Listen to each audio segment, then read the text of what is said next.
وقالوا سمعنا وأطعنا غفرانك ربنا وإليك المصير.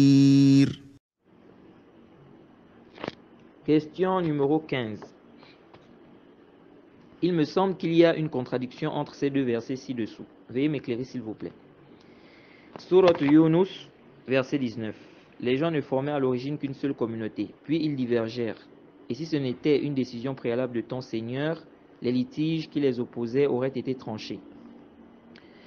Surat Zukhruf, verset 33. Si les hommes ne devaient pas constituer une seule communauté mécréante, nous aurions certes pourvu les maisons de ceux qui ne croient pas au tout miséricordieux de toits d'argent avec des escaliers pour y monter.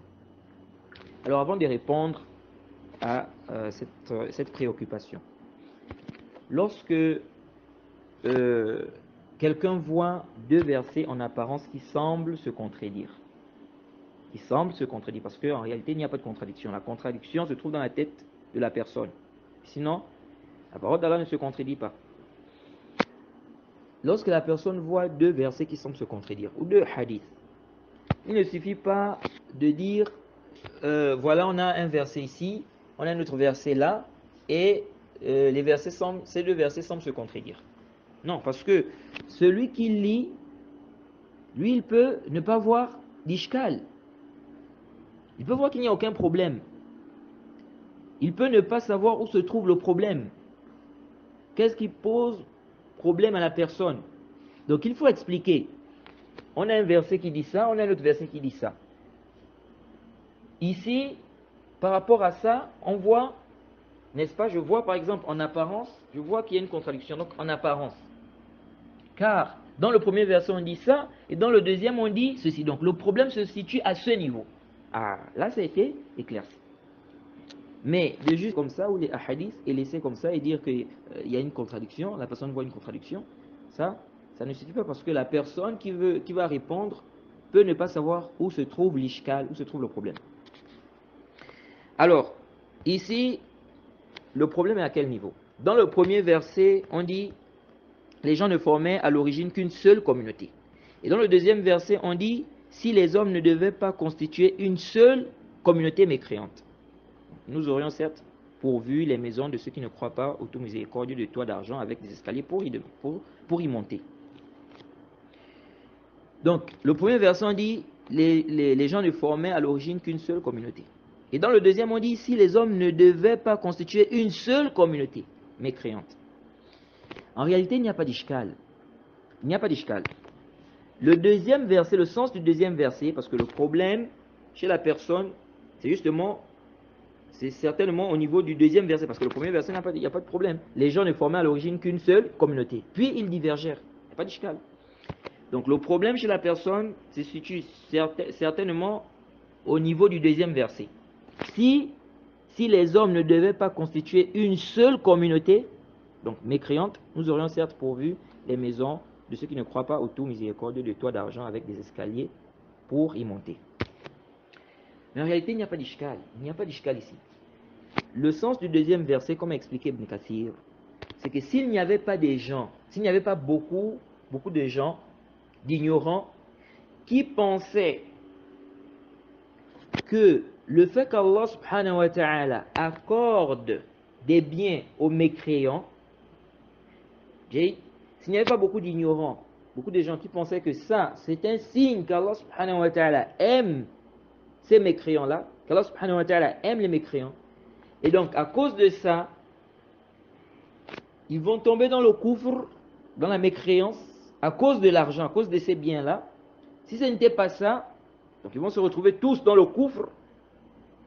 Ils vont se retrouver tous dans le kufr, ils vont former une seule communauté, donc dans le kufr, une seule communauté mécréante. À cause de ça, si ce n'était pas ça, Allah subhanahu wa ta'ala devait donner des maisons aux mécréants, n'est-ce pas, des maisons de toits d'argent avec des escaliers pour y monter.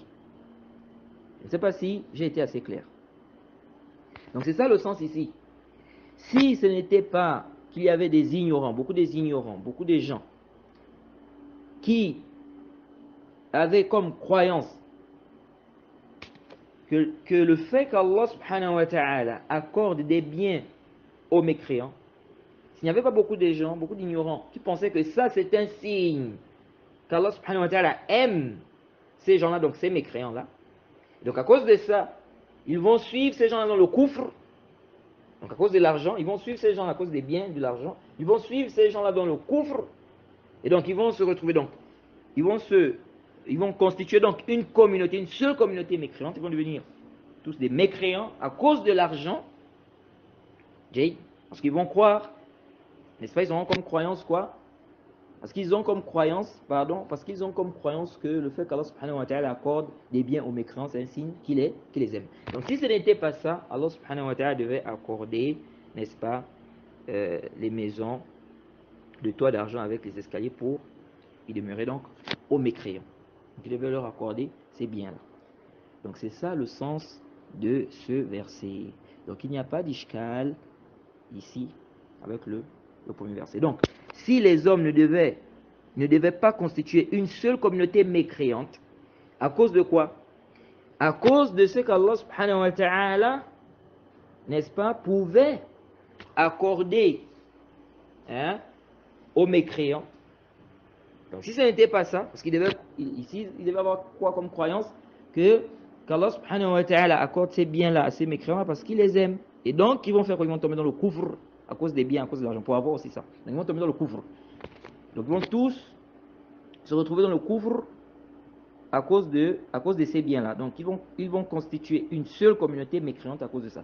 Si ce n'était pas ça, Allah subhanahu wa ta'ala devait accorder donc les maisons de toit d'argent avec des escaliers pour y monter aux mécréants. Il devait accorder des biens ces biens-là aux mécréants. C'est ça le sens de ce verset. Donc ça ne cause aucun ishkal, n'est-ce pas, par rapport au premier verset. Naam.